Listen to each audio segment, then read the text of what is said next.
Everyone, आज के इस वीडियो में हम रिवर्स एक्विजिशन का एक क्वेश्चन सॉल्व करेंगे। लास्ट वीडियो में मैंने डाला था कि रिवर्स एक्विजिशन होता क्या है, इन डेज 103 में इसके लिए क्या क्या स्पेशल प्रोविजंस है, क्या क्या चीजें हमें ध्यान रखनी है कैलकुलेशन करते टाइम। ओके, इस वीडियो में अब हम देखेंगे जो भी हमने प्रोविजन पढ़े हैं उसको हम किस तरह से यूज में लेते हैं, किस तरह से इंप्लीमेंट करते हैं जब हम क्वेश्चन सॉल्व करेंगे। ओके, तो बहुत ही इंपॉर्टेंट टॉपिक है, तो ये वीडियो आप देखिएगा। तो बिना टाइम वेस्ट के हम स्टार्ट करते हैं। तो यहाँ जो मैंने क्वेश्चन लिखा है, ये सीए फाइनल की जो बुक है न्यू कोर्स की, उसका क्वेश्चन नंबर 2 है। ओके, तो पहले हम क्वेश्चन पढ़ते हैं और समझते हैं। ऑल्दो इस क्वेश्चन में उन्होंने डायरेक्टली लिख रखा है कि रिवर्स एक्विजिशन का केस है, बट हमें क्वेश्चन सॉल्व करते टाइम हमें खुद को कैलकुलेट करना है कि क्या परसेंटेज हो रहा है। ओके, एक्वायरर का और एक्वायरी का, बेस्ड ऑन दैट हम डिसाइड करते हैं कि वो रिवर्स एक्विजिशन का केस है या नहीं है। ओके, तो भले ही क्वेश्चन में दिया हुआ है बट स्टिल हमें वो परसेंटेज को कैलकुलेट करके देखना ही पड़ेगा। ओके, तो मैं क्वेश्चन पढ़ देता हूँ। A limited issues 2.5 shares of for each shares of B limited. Okay, B limited के जितने भी शेयर है, हर एक शेयर के लिए वो 2.5 शेयर इश्यू कर रहा है। फेयर वैल्यू दे रखी है, A के शेयर की 16 है, B के शेयर की 40 है। Okay, fair value of asset और लायबिलिटी जो है वो सेम है कैरिंग वैल्यू, जो भी बुक वैल्यू दे रखी है that is same as fair value. Okay, except for non current asset of A, सिर्फ non current asset of A को छोड़ के बाकी सबकी जो बुक वैल्यू है that is the fair value और नॉन करंट एसेट की वैल्यू क्या है 1500 है। तो यहाँ हमें करंट एसेट दे रखी है, current liability that is our total asset, current liability non current liability हमारी टोटल लायबिलिटी, रिटेन अर्निंग दे रखी है दोनों की, फिर इक्विटी शेयर दे रखे हैं। A के शेयर है 100 और उनकी वैल्यू 300। ओके, और B के शेयर है 60 और उनकी value 600। Okay, total equity capital, total liability and equity share holding. Okay, तो हम स्टार्ट करते हैं। तो सबसे पहले हमें देखना है कि शेयर्स कितने इशू किए जाते हैं। ओके, तो A लिमिटेड है, B लिमिटेड है। A लिमिटेड B को टेक ओवर कर रही है, राइट। A के शेयर उनकी बुक्स में अभी कितने 100 शेयर्स है, ये एग्जिस्टिंग शेयर्स है, इसके 100 है और इसके 60 है। ओके, क्वेश्चन में हमें क्या देखा है कि A लिमिटेड इशू कर रही है 2.5 share for each share of B। B के एक शेयर के बदले में 2.5 शेयर इशू कर रही है, मतलब 60 मल्टीप्लाई बाय 2.5, इतने शेयर इशू कर रही है that is 150। So new share कितने इशू हो रहे हैं 150 हो रहे हैं, तो टोटल शेयर कितने हो गए 250। अब 250 में किसकी होल्डिंग कितनी है, ये शेयर B लिमिटेड को इशू है। ओके, और ये शेयर A लिमिटेड के एग्जिस्टिंग शेयर होल्डर्स के हैं। तो परसेंटेज देखो, ये हो गया 40%, ये हो गया 60%। ठीक है, तो 60% शेयर होल्डिंग है किसके, B लिमिटेड के शेयर होल्डर्स के पास आ गई, मतलब कंट्रोल B लिमिटेड के पास आ गया। अब यहाँ पे कंट्रोल B के पास, और एक्वायर कौन कर रहा है, A एक्वायर कर रहा है B को, बट अल्टीमेट कंट्रोल किसके पास आ रहा है, B के शेयर होल्डर्स के पास। तो ये हमारा रिवर्स एक्विजिशन का केस हो गया, ये तो प्रूव हो गया। ओके, ये चीज आपको हमेशा क्वेश्चन में शो करनी है। जब भी आप क्वेश्चन सॉल्व करते हो आपको हमेशा बताना है कि क्या परसेंटेज ऑफ होल्डिंग है और किसके बेसिस पे आप मान रहे हो कि रिवर्स एक्विजिशन है, भले ही क्वेश्चन में दिया हुआ हो तो भी। तो ये हमारा पहला पार्ट हो गया कि हमें पता चल गया रिवर्स एक्विजिशन है। ओके, अब हमें जो नॉर्मल कैलकुलेशन करते हैं डिफरेंट स्टेप्स वो कैलकुलेट करने हैं। तो सबसे पहले हम देखेंगे what is the net asset, net identifiable asset. Okay, मैं नेट एसेट ही लिख देता हूं। तो नेट एसेट की कैलकुलेशन, अब देखो एक और चीज, तो अब हमें पता चल गया कि रिवर्स एक्विजिशन का केस है। ओके, तो जब हमें पता चल जाता है रिवर्स एक्विजिशन का केस है तो हम क्या मानते हैं कि ये जो B है, B मतलब जो लीगल एक्वायरी है, B कौन है, ये हमारा लीगल एक्वायरी है। Okay, but accounting point of view से वो हमारा अकाउंटिंग एक्वायरर है, अकाउंटिंग पॉइंट ऑफ व्यू से वो हमारा एक्वायरर है। ओके, अब ये एक्वायरर हो गया तो सारी कैलकुलेशन ये मान के चलते करते हुए करेंगे कि B एक्वायर कर रहा है A को, अकाउंटिंग पॉइंट ऑफ व्यू से, अकाउंटिंग पॉइंट ऑफ व्यू से यही हमारा एक्वायर है। तो सारी कैलकुलेशन, सारे जो ट्रांजैक्शन करते हैं वो ये मान के चलते हैं कि B एक्वायरर है। सो that's why this is our accounting acquirer but legal acquiree.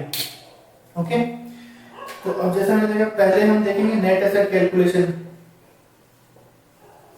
Net asset की कैलकुलेशन। ओके, तो नेट एसेट हम किसके लेंगे, ये हमारा एक्वायरर है, हम अभी अकाउंटिंग ट्रीटमेंट कर रहे हैं, राइट। तो ये हमारा एक्वायरर, ये हमारा एक्वायरी है। तो नेट एसेट की कैलकुलेशन किसकी होगी, एक्वायरी की। ओके, तो नेट एसेट की कैलकुलेशन सबसे पहले लेंगे करंट एसेट है 500, फेयर वैल्यू लेना है, हमेशा हमें कैलकुलेशन करते टाइम फेयर वैल्यू लेनी है। ओके, तो हमें बोल रहा है क्वेश्चन है कि जो भी वैल्यू दे रखी है बैलेंस शीट की, that is fair value except this non current asset. Current asset की this is the fair value, non current asset की फेयर वैल्यू यहाँ पे 1500 दे रखी है। ओके, टोटल हुआ 2000। अब डिडक्ट करेंगे लायबिलिटीज की यही फेयर वैल्यू है, तो minus current liability minus non current liability, ये हुआ 300, ये हुआ 400। तो 2000 में से 700 गए तो बचे 1300। ओके, तो हमारी नेट एसेट आई है 1300। ओके, तो पहला स्टेप होता है नेट एसेट की कैलकुलेशन। नेट एसेट किसके लिए नहीं, ए की, क्योंकि ए हमारा अकाउंटिंग एक्वायरी है। ओके, तो यहाँ हमने नेट एसेट कैलकुलेट कर ली 1300। सेकंड होता है परचेज कंसिडरेशन, जो बहुत ही इंपॉर्टेंट है। ये बहुत ही इंपॉर्टेंट है कि परचेज कंसिडरेशन कैसे कैलकुलेट करना है, क्योंकि हम क्या अज्यूम करते हुए चलते हैं अकाउंटिंग में कि भाई बी हमारा एक्वायरर है। अगर बी एक्वायरर है तो बी ने ए को कोई कंसिडरेशन दिया है क्या, कोई कंसिडरेशन नहीं दिया है। तो इंडिया उसके लिए क्या कहता है कि अगर बी एक्वायर करता ए को, ओके, बी एक्वायर अगर करता ए को, तो वो कितना कंसिडरेशन देता, और वो एक्वायर किस तरह से करता ताकि जो कॉमन एंटिटी बनती उसमें परसेंटेज होल्डिंग सेम रहती। ओके, समझते हैं इस बात को। इससे ए है बी है। अब इंड एस कहता है 103 परचेज कंसिडरेशन कैलकुलेशन करने के लिए कि क्या होता अगर बी ए को एक्वायर करता, अगर बी ए को एक्वायर करता तो कितने नंबर ऑफ शेयर इश्यू करता, एक्वायर करने के लिए कितने नंबर ऑफ शेयर इश्यू करता, ताकि जो परसेंटेज ऑफ होल्डिंग है ए और बी की, परसेंटेज ऑफ होल्डिंग है वो सेम रहे। जो इस वाले ट्रांजैक्शन में परसेंटेज ऑफ होल्डिंग है 40-60 की, वो सेम रहे। ओके, तो देखो बी के एग्जिस्टिंग शेयर कितने हैं 60। ओके, बी के एग्जिस्टिंग शेयर है 60। ओके, इंडेक्स क्या कहता है कि परसेंटेज ऑफ होल्डिंग सेम रहनी चाहिए। अगर बी ए को एक्वायर कर रहा है, सपोज बी ए को एक्वायर करता है, तो जो नई एंटिटी बनती है उसमें परसेंटेज ऑफ होल्डिंग सेम रहनी चाहिए। परसेंटेज होल्डिंग सेम रहने का मतलब क्या हुआ कि एक बी का शेयर 60% होना चाहिए। बी का इस वाले में 60% है, तो बी का शेयर 60% होना चाहिए, और ए का जो परसेंटेज होल्डिंग है इसमें वो 40% होनी चाहिए। तो टोटल अगर 100% है तो उसमें ए का शेयर 40% होना चाहिए, बी का 60% होना चाहिए। तो अब मुझे बताओ ए को कितने शेयर इश्यू करेगा। तो देखो 60% शेयर है इसके पास, नंबर ऑफ शेयर्स थे 60, नंबर ऑफ शेयर्स थे इसके पास 60, बी के पास कितने परसेंट होल्डिंग के लिए, 60% होल्डिंग के लिए। तो टोटल कंबाइंड एंटिटी के शेयर कितने होंगे, तो ये हो जाएंगे 100। कंबाइंड एंटिटी के शेयर हो जाएंगे 100।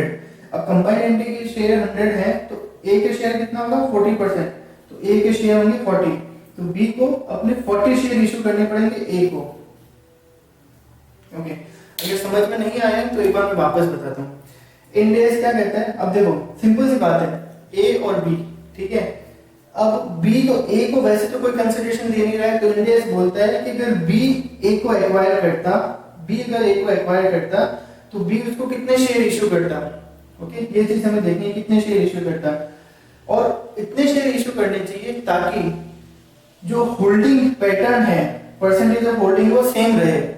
मतलब जो मेन जो हमारा एक्चुअल ट्रांजैक्शन है उसमें जो परसेंटेज ऑफ होल्डिंग है उतनी ही रहनी चाहिए।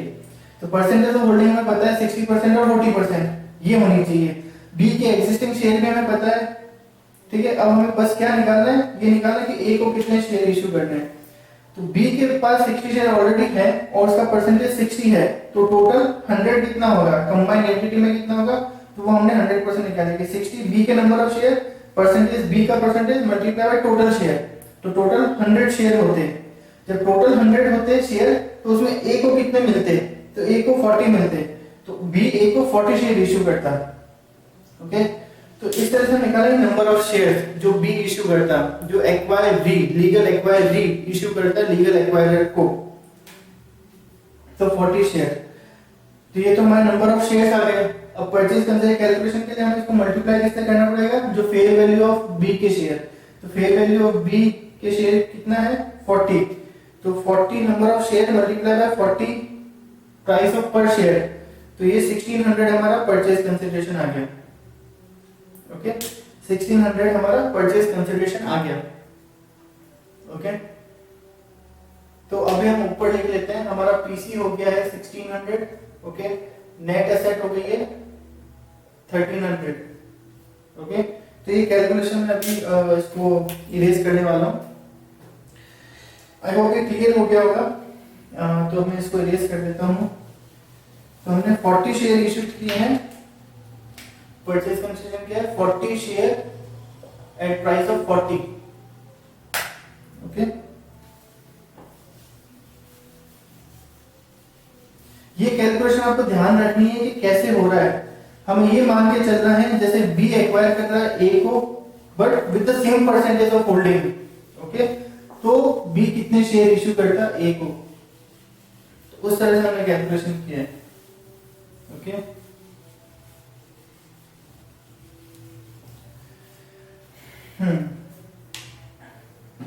तो हमने क्या क्या देख लिया, हमने एक तो नेट एसेट की कैलकुलेशन कर ली। ओके दूसरा हमने परचेज कंसिडरेशन कैलकुलेट कर लिया। तीसरा स्टेप होता है गुडविल कैलकुलेट करने का। तो गुडविल तो जब ये दोनों की कैलकुलेशन हो गई तो सिंपल है। तो परचेज कंसिडरेशन हमारा कितना है 1600। ओके और नेट एसेट कितनी है, नेट एसेट है 1300। सिंपल से है 300 हमारी गुडविल हो गई, क्योंकि हम एक्स्ट्रा ज्यादा पेमेंट कर रहे हैं। नेट एसेट तो उसकी 1300 है, बट हम पेमेंट ज्यादा कर रहे हैं, इसका मतलब गुडविल है। तो 300 हमारी गुडविल हो गई। फोर्थ स्टेप होता है NCI, non controlling interest. Okay इस केस में तो हमने सारे शेयर एक्वायर कर लिए। ओके ए लिमिटेड ने बी लिमिटेड के सारे शेयर एक्वायर कर लिए हैं, तो यहाँ पे नॉन कंट्रोलिंग इंटरेस्ट हो गया 0। बट जैसा हमने इंडेस में पढ़ा था, नॉन कंट्रोलिंग इंटरेस्ट की कैलकुलेशन कैसे होती है, वो अकॉर्डिंग टू बी ही होगी, वो अकॉर्डिंग टू बी ही होगी। और इन नॉर्मल सिनेरियो में हम नॉन कंट्रोलिंग इंटरेस्ट की कैलकुलेशन करते हैं तो फेयर वैल्यू पे करते हैं, बट रिवर्स एक्विजिशन के केस में एनसीआई की कैलकुलेशन कैरिंग अमाउंट पे होती है। तो ये एक इंपॉर्टेंट पॉइंट है जो डिफरेंस है नॉर्मल और रिवर्स में। इसमें कैरिंग अमाउंट होगी, तो इसकी बी की जो नेट एसेट है उसमें प्रोपोर्शनेट शेयर जो एनसीआई होल्डर्स का है उसकी कैरिंग वैल्यू, मतलब कैरिंग वैल्यू की टोटल कर लो, उसमें नॉन कंट्रोलिंग जो इंटरेस्ट वाले होल्डर्स है उनका कितना प्रोपोर्शनेट शेयर है वो आप ले लो। तो important thing is carrying value. Okay तो ये हो गया, हमारी गुडविल आ गई, तो पीसी निकल गया और नेट एसेट निकल गई और गुडविल हो गई 300 और एनसीआई हो गया 0। ओके अब लास्ट स्टेप है हमारा कंसोलिडेटेड बैलेंस शीट बनाने का।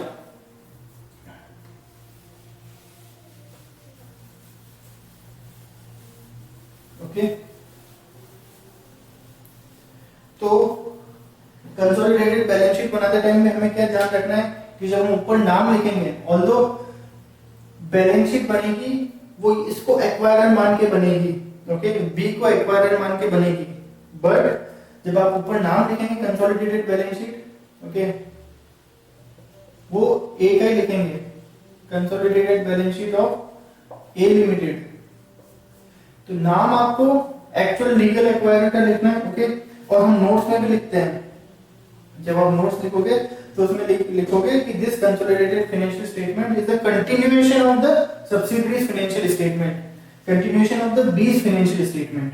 ओके तो ये चीज आपको ध्यान रखनी है, हेडिंग भी और नोट्स भी। ठीक है अब हम इसे कंसोलिडेटेड फाइनेंशियल स्टेटमेंट बनाते हैं। तो अब नॉर्मल सिनेरियो में हम क्या करते हैं, अच्छा नॉर्मल छोड़ो, इसमें हमारा अकाउंटिंग एक्वायरर क्या है, अकाउंटिंग एक्वायरर बी है। ओके बी को मान के ही, बी को एक्वायरर मान के हम सब कर रहे हैं। तो हम नॉर्मल सिनेरियो में क्या करते हैं कि जो कि एक्वायरर होता है, ओके एक्वायरर होता है उसकी सारी जो वैल्यूज होती है वो बुक वैल्यू पे लेते हैं। तो इस केस में रिवर्स एक्विजिशन के केस में हमारा एक्वायरर कौन है? अकाउंटिंग पॉइंट ऑफ व्यू से हमारा एक्वायरर बी है। तो बी की जो भी एसेट लायबिलिटीज होगी वो हम बुक वैल्यू पे, कैरिंग वैल्यू पे ही लेंगे। ओके, और ए की सारी जो एसेट लायबिलिटी होती है वो हम फेयर वैल्यू पे लेंगे। ओके, तो हम ओके अब एक एक करके लिखते जाते हैं। ओके, वैल्यूज करंट एसेट ए की रीवैल्यूड अमाउंट पे या फेयर वैल्यू पे। ओके, बट इसकी फेयर वैल्यू सेम ही है, तो ये और 700 उसका, तो ये हुआ 1200। नॉन करंट एसेट इसकी 1300 तो book value, but fair value 1500 है, तो इसकी हम 1500 लेंगे। ए की सारी हम फेयर वैल्यू पे लेंगे और इसकी बुक वैल्यू पे, बुक वैल्यू इसकी 3000 है, तो ये हुआ 4500। टोटल कितना हुआ? 5700। ओके, बट हमारे पास गुडविल भी है। ओके, गुडविल एक्विजिशन से आई है 300 की, तो गुडविल इधर लिख देंगे। ओके, कितना हुआ ये? ओके, 6000। ये हमारी एसेट साइड हो गई। लायबिलिटीज में करंट लायबिलिटी 300, 600। तो यहाँ पे इनकी फेयर वैल्यू, जो बुक वैल्यू है वही फेयर वैल्यू है, अदरवाइज तो अलग वैल्यू होती, तो ए की वो अलग फेयर वैल्यू लेते हैं और इसकी बुक वैल्यू, तो ये 900।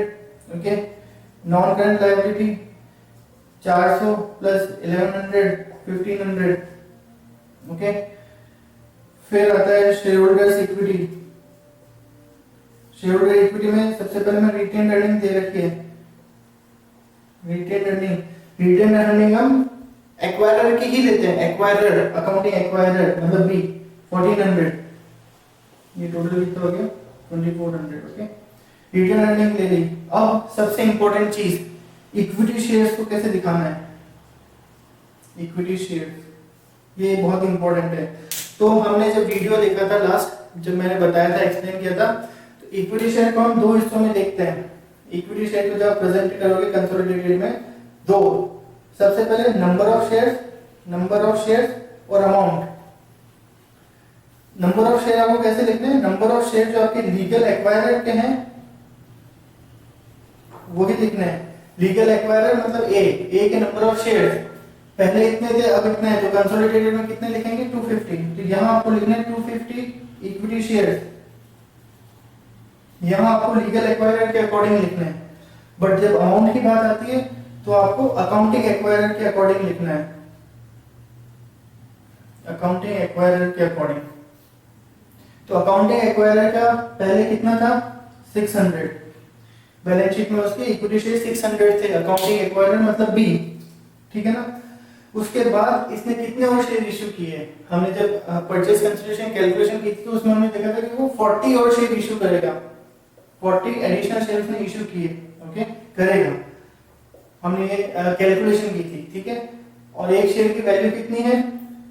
10, तो 400, तो 600 प्लस 400 ये नई इक्विटी शेयर कैपिटल हो जाएगी। तो 250 इक्विटी शेयर वर्थ ऑफ 1000, तो उसमें 600 तो वो उसकी पहले की और 400 नहीं।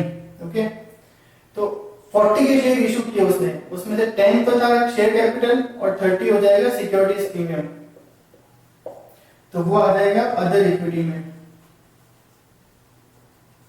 अदर इक्विटी में 40 शेयर्स थे, 40 रुपए के हिसाब से इश्यू किए थे, तो 10 फेस वैल्यू है तो वो कैपिटल में चलेगी, बाकी जो 30 है वो इसमें चली जाएगी, अदर इक्विटी। ओके, ये जो चीज है अलग अलग क्वेश्चंस में इसको अलग अलग ढंग से प्रेजेंट किया है। ओके, कुछ में क्या किया है कि यहाँ पे इक्विटी शेयर की कॉस्ट में जो इक्विटी शेयर कैपिटल है उसमें पूरा 1600 शो कर दिया है, रादर देन उसको क्लासिफाई करने के 400 एंड 1200। ओके, हमने इस क्वेश्चन में क्या किया, जो फेस वैल्यू है उसको इक्विटी में लिखा है और जो सिक्योरिटीज प्रीमियम है उसको हमने अदर इक्विटी में लिखा है, बट कुछ क्वेश्चंस में दोनों को कंबाइन करके इक्विटी शेयर कैपिटल में ही डाल दिया है, ठीक है। तो वो बुक में आपके दोनों मेथड दे रखे हैं। एक क्वेश्चन में उस तरह सॉल्व किया है कि टोटल 1600 इधर डाल दिया। ओके, कुछ एक क्वेश्चन में ऐसे सॉल्व कर रखा है कि इधर से फेस वैल्यू डाली और जो बाकी है सिक्योरिटीज प्रीमियम का वो उसने अदर इक्विटी में डाला है। तो दोनों मेथड ठीक है क्योंकि बुक में आपके दोनों दे रखे हैं। ओके, तो आप उस तरह से उसको सॉल्व कर सकते हैं, बट इंपॉर्टेंट चीज है कि आप इक्विटी शेयर नंबर्स कौन से दिखाते हो और अमाउंट कौन से दिखाते हो, वो कैलकुलेशन आपको ध्यान में रखनी है। ओके, तो टोटल कितनी हुई इसकी 3600 और 6000, तो ये हमारी बैलेंस शीट मैच हो रही है। ओके, ये 6000 इधर और 6000 इधर। तो इस तरह से आपको रिवर्स एक्विजिशन के क्वेश्चन सॉल्व करने हैं। ओके, तो जो हमने पॉइंट डिस्कस किए थे लास्ट वीडियो में, उन चीजों को आपको ध्यान रखना है कैलकुलेशन करते टाइम भी। जो हमने देखा पीसी की कैलकुलेशन कैसे करनी है, ऐसे मान के कि बी ए को इश्यू करेगा तो कितने करेगा, ताकि प्रोपोर्शनेट शेयर जो है कॉमन एंटिटी का वो सेम रहे 60-40, जो हमने देखा इंपॉर्टेंट पॉइंट था वो। फिर नेट एसेट की कैलकुलेशन सेम थी। एनसीआई की कैलकुलेशन में आपको ध्यान में रखना है, अगर वो दिया हुआ है क्वेश्चन में, इस क्वेश्चन में तो खैर नहीं था। और प्रेजेंटेशन कैसे करना है वो भी एक इंपॉर्टेंट है पार्ट। ओके, तो आई होप आपको क्लियर हो गया होगा कि यहाँ पे रिवर्स इक्वेशन में कैलकुलेशन कैसे होती है और प्रेजेंटेशन कैसा है।